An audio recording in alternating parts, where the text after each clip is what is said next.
Hey there, Mama. Welcome back to another episode of the Teach Your Littles at Home show. I am so excited to be talking with you today about how to incorporate learning right into your daily routines that are already in place. Whether you're cooking, doing laundry, running errands, we have endless opportunities to teach our little ones new skills. A lot of the time here on the show, we talk about structured learning activities and different things you can prepare for your kids to do at home with you. But today we're going to dive into some really simple, easy, and practical ways that we can make learning a part of your everyday life.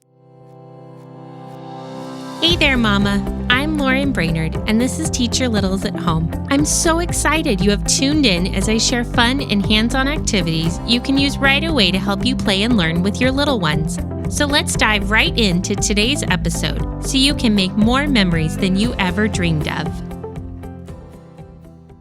So in our homes, there are two different types of learning that I see take place most days. Sometimes we create structured learning opportunities, and other times we are teaching our little ones without even realizing we're doing it. Some of the best teaching and learning moments happen in those tiny little moments of our day in between brushing teeth and putting on shoes and getting in the car. So if you feel like you can't seem to find the time to work on new skills with your little ones, then I hope this episode shows you that you are teaching your little one so much more than you even realize. So let's start at the beginning of your child's day. Let's say that you wake up tomorrow morning and you decide today sounds like a good day to work on counting. I want you to think about some of the small moments where you might work on this. For example, as you're getting your child ready for the day, you can use brushing their teeth as an opportunity for counting to 20. So you would say to your child, let's brush your teeth for the next 2 minutes, and you're going to start by brushing for the first 20 seconds. So I'm going to count to 20, and you get a chance to brush your teeth. Not only does this give your child the opportunity to learn how to brush their teeth on their own, but you're also letting them listen to you count from the number 1 to 20. Of course, in this situation, they're not able to count along, but they're still hearing it, which is still helping them learn how to count. Maybe after you brush your teeth, you move on to putting their socks on. So when you open the drawer to grab a pair of socks, ask your child to count how many different colors of socks they see in their drawer. If all the socks are the same color, maybe you ask them how many socks total, depending on the number, or you might ask them how many different types of socks. The idea here is to just start to notice those different things throughout your day that offer opportunities to learn how to count. If you're buttoning your child's shirt, ask them how many buttons they see on their shirt and count them together. Depending on your child's skills, they might be able to count on their own, or they might need you to help and they'll repeat the number after you. You can also really easily practice recognizing colors. What color is your shirt today? What color shirts do you see in your closet? If you go to the grocery store and you're walking in and you see all the produce section, maybe you go up to the apples and you ask your child, what different color apples do they see? Walking by carrots is always a fun one because most of the time our kids think of the color orange when they think of a carrot. But we actually love to buy the bunch of carrots that still has the green tops on, and they're a variety of rainbow colors. So they might see purple, yellow, orange, white.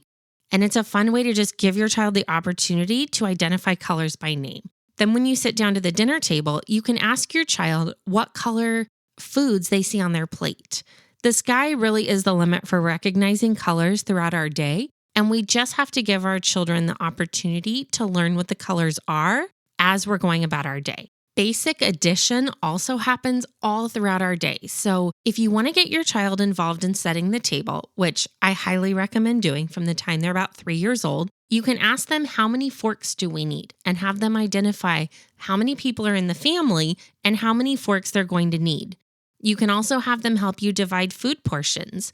So if we have 6 slices of apple and mommy's going to get half and you're going to get half, how many slices do we each get? And you can have them give themselves one and then give you one and go back and forth until all the apple slices have been divided. And then they can figure out that 3 and 3 make 6. Another really important skill to work on is following directions. If you have ever heard of a first then statement, this is where we ask our child to first do one task and then to do a second task. So, for example, you could do this as your child is putting on their shoes. First, put on your socks, then put on your shoes.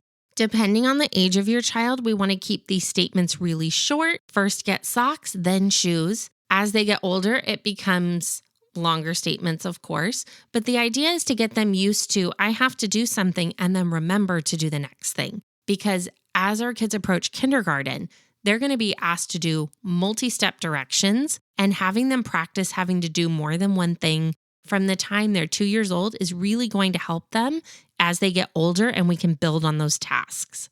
We can also work on vocabulary building all through the day. So I love to have my kids get involved in the kitchen when I'm making dinner. So if our kids are helping us to prepare the meals, we can use this as a time to build food vocabulary. But we can even take this a step further. We can talk about the texture, the color, and the taste of foods, because a lot of these words are going to apply to different things they do. Is the vegetable smooth or is it spiky? We can have our kids spread butter, peel bananas, pour water, and this even adds a really easy fine motor skill activity into their day as we're just going about our day. There's also so many opportunities for learning about letters throughout the day. And this one always seems a little bit more challenging to do as an on-the-go activity as we're just out and about. But one of the ways I love to do this is by pointing out different street signs or signs on buildings and saying, do you see the letter A on that sign? Or do you see how that word stop begins with the letter S? We can say the name of the letter. We can say the sound it makes. And we can talk about how the word even begins with those sounds. I also like to get my kids as involved as possible in doing household chores all throughout the day, because there are so many opportunities for learning that just come naturally. So if you want to have your child help you sort laundry, instead of just handing them the clothes and saying, go put it over there, we can have them sort by color. They can sort by size. And this will even help with early math and organization skills. Just remember to give your child really simple step-by-step directions, like put the blue shirts in this basket or match the socks and put them in this bin so they know exactly what to do and what the expectations are. You can also start to work on prepositions by using words like put the shirt on top of the other shirt or next to or under while you're working on different tasks together. I also like to be really intentional about creating games with my kids. So if you are wanting to get out for a walk and get some exercise, and you're going to have your child with you, work on identifying plants. You can look for animals. You can look for colors. Like as your child's in the stroller, or even if they're walking alongside you or on a bike or a scooter, you might ask them, can you find something green? Can you find something brown? You can count the steps you take. You can count rocks. You can count how many birds you see fly over you during the walk. You could even go a step further by building a fort or an obstacle course to help your children just learn these critical thinking skills and learn to begin and finish a project with you. If we circle back to that letter activity I talked about, you can even turn this into an I Spy activity where you can have your child look for a specific letter on a store sign or a license plate that you have seen. So I spy the letter S.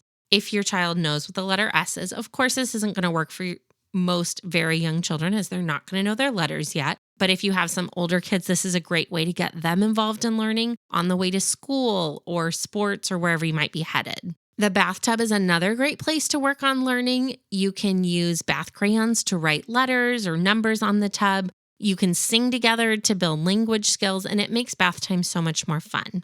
And I'll end today with one of the best ways to help your kids learn at home, and that is by reading books together. When we read with our children and we help teach them how to ask questions, this can help them learn about the characters in the story, the setting, which is the place the story takes place at. You can even ask them what they read to help improve their comprehension. There are so many ways to help your kids learn as you're just going through your day. And if you take a moment to just think about, what do I want to work on today? Is it colors? Is it shapes? Is it patterns? Is it social skills? Is it manners at the table? If you have a goal in mind when you're starting your day, it will greatly help you to look for those little moments and let them happen naturally as you just go about your day.